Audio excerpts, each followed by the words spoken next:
உங்க மருமக ஆபீஸ்க்கு போய் வேலைக்கு பார்ப்பாங்களா, ஆனா வீட்டுக்கு தான் தனியா இருப்பாங்களா? ஆபீஸ்ல பண்ணா ஒண்ணாவது, வீட்டுக்கு தான் கெட்டு போயிரும். அதுக்கு என்ன சார் பண்ண முடியும்? இந்த காலகட்டம் அவங்க வேலைக்கு போய் தானே சார் ஆகணும். துட்டு மணி வேணா எல்லாம் ஓகேவாதுங்க. உங்க வீட்டுக்குள்ள வரனா மட்டும் இடிக்குது. நாங்க ஸ்ட்ரிக்ட்டான மருமகளா வச்சுக்கணும் சார். நான் பொம்பளைய ரொம்ப மதிக்கிறேன். ஆனா இப்போ எனக்கு வேற வழியே இல்லமா. யோசிச்சு பாருங்கம்மா, இவ்வளவு பெரிய காலகட்டம் வந்தாச்சு. உங்களுக்கு யாரோ பண்ணாங்க, அதை நீங்களும் பண்றீங்க. என்ன பேசுறீங்க நீங்க? என்ன ஒரு அறிவியல் உலகத்துல வாழ்ந்துகிட்டு நீங்க சொல்லக்கூடிய கட்டுக்கதைக்கு அறிவியல் வேற சொல்லிக்கிறீங்க. நீ சொல்றது கரெக்ட் தான்டா, ஆனா எனக்கு மனசாட்சி எதுவும் கொடுக்கலையே.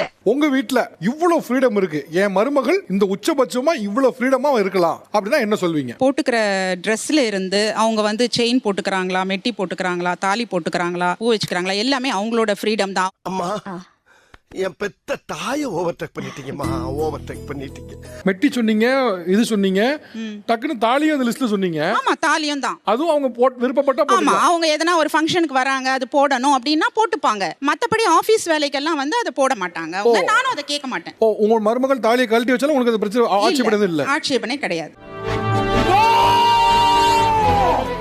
தாலின்றது என்ன சார்? ஒரு பெண்ணுக்கு என்ன அடையாளம்? தாலி தானே. இப்போ சில நேரங்கள்ல ஆபீஸ் போகும்போது ஜீன்ஸ் பேண்ட் டி-ஷர்ட் போட்டு போவாங்க. ஆமா, அப்ப தாலி வந்து திடீர்னு பார்த்தா வித்தியாசமா இருக்கும் அந்த ட்ரெஸ்ஸுக்கு. அதனால கழட்டி வச்சா எனக்கு ஆட்சேபணம் இல்லைங்கறாங்க. அது ரொம்ப ரொம்ப தப்பு சார். தாலி புருஷன் செத்துட்டாதான் தாலி எடுப்பாங்க. அந்த கட்டின தாலி எப்படி சார் கழட்டி மாட்டுறது? அது ஒரு பண்பாடு கலாச்சாரம் அவங்க சொல்லி கொடுத்துக்கிறாங்களா மருமகளுக்கு? நல்லா கிளப்புறாங்கடா பீதிய. கலாச்சாரம் பண்பாடு எல்லாம் நம்ம பின்பற்றது தாமா, நம்ம நல்லா இருக்கணும்ன்றதுக்காக கொண்டு வந்தது தான். அது எப்படினா வாழலாமா? தாலின்றது எதுக்கு தாலி கட்டாதே கல்யாணம் வாழ வேண்டியதானே? தாலி, மெட்டி, குங்குமம் வச்சுக்கிறது எல்லாம் அவங்களுடைய சுயமான உரிமை.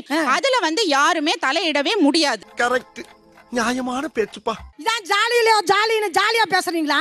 நீங்களே தாலி கழட்டி வச்சுட்டு வந்துக்கிறீங்க சார். ஒரு பெண்ணுக்கு வந்து விதவி ஆயிட்டா கூட, புருஷன் செத்துட்டா கூட அவளுக்கு வந்து பந்தரும் நடக்குது. அந்த தாலியை வேலையை வச்சுக்கிறான் சார். அது உங்க விருப்பமா? விருப்பம் என் விருப்பம் கிடையாது. இதுவா நீங்க சொல்லி கொடுக்கறது மருமகளுக்கு? ஒரு மருமகன் எனக்கு புரியுது, உங்க வாயெல்லாம் பொங்கி கொதிக்குது சார். என்ன கொதிக்குது? நான் கழட்டி போடுறேங்க. இப்ப வரேங்க. இப்ப கழட்டி தரேன். என்ன பண்றீங்க இப்ப? இப்ப கழட்டி தரேன் கையில.